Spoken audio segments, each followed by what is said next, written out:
ہریالی سے گھرے ایک نہایت ہی خوبصورت گاؤں میں ایک نوجوان قوالن رہتی تھی جس کا نام مولی تھا۔ مولی اپنی خوش مزاجی اور خیالی دنیا میں رہنے کی وجہ سے جانی جاتی تھی۔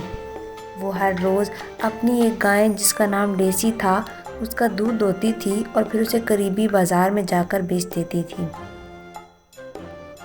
ایک صبح جب وہ دودھ کی بالٹی سر پر رکھے بازار کی طرف جا رہی تھی تو وہ دماغ ہی میں کچھ خیالی پلاؤ بنانے لگی کہ جو اس سے پیسے ملیں گے وہ اس سے مرغیاں خریدے گی، پھر وہ مرغیاں انڈے دیں گی اور پھر وہ ان انڈوں سے چوزے نکلوائے گی، پھر وہ چوزے بڑے ہو کر مرغیاں بن جائیں گے اور پھر وہ اور زیادہ انڈے دیں گے، ان انڈوں سے پھر بچے نکلیں گے اور اسی طرح سے کرتے کرتے اس کے پاس مرغیوں کا ایک پورا جھنڈ ہوگا۔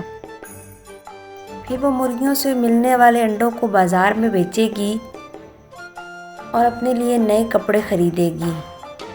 اس کے پاس خوبصورت جوتے ہوں گے اور وہ ایک نہایت ہی خوبصورت زندگی گزارے گی۔ پھر وہ مزید انڈے بیچ کر ایک بکری خریدے گی، بکری دودھ بھی دے گی اور بچے بھی دے گی، وہ بچے بڑے ہو جائیں گے اور انہیں بیچ کر وہ مزید پیسے کما سکے گی، اور اس طرح کرتے کرتے وہ ایک نہایت ہی خوبصورت اپنا فارم بنا لے گی جہاں پر اس کی بے پناہ مرغیاں ہوں گی، بکریاں ہوں گی، ان کے چھوٹے چھوٹے بچے ہوں گے اور بے شمار گائیں ہوں گی، اور اس طرح سے وہ امیر ہوتی جائے گی۔ یہ بات سوچ کر اس نے خوشی میں سر ہلایا اور اس کے سر پر رکھی بالٹی نیچے جا گری، بالٹی ٹوٹی اور سارا دودھ زمین پر گر گیا۔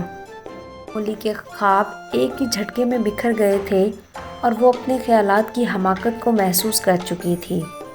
اسے پچھتاوا ہو رہا تھا کہ اس کی وہ واحد چیز جس سے وہ اتنے زیادہ خواب دیکھ رہی تھی وہ اب گر چکی تھی۔ افسردہ مولی نے دودھ کو صاف کیا اور پھر قدم گھسیٹتی ہوئی اپنے گھر کی طرف چل دی۔ اس کے تمام خواب اب ایک نہایت ہی اہم سبق میں بدل چکے تھے اور وہ سمجھ چکی تھی کہ خیالی پلاؤ کبھی بھی محنت کا بدل نہیں ہو سکتے۔ یہ بہت ضروری ہے کہ ہم اپنے مستقبل کی غیر یقینیوں کو گننے کی بجائے اپنے حال میں موجود چیزوں کی قدر کریں۔ اس دن کے بعد مولی اپنے کام کو ایک نئی لگن اور توجہ کے ساتھ کرنے لگی۔ وہ ہر روز اپنی گائے کا دودھ دوہتی اور اسے بازار میں جا کر بیچ آتی اور اس طرح سے عزت سے اپنی گزر بسر کرنے لگی۔ وہ ابھی بھی ایک بہتر زندگی کا خواب دیکھتی تھی، لیکن وہ یہ جانتی تھی کہ اس کی کامیابی کا راز اس کی مستقل مزاجی میں چھپا ہے، اور یہ کہ اس کے ہاتھ میں اس وقت جو کچھ ہے وہ اس کی قدر کرے۔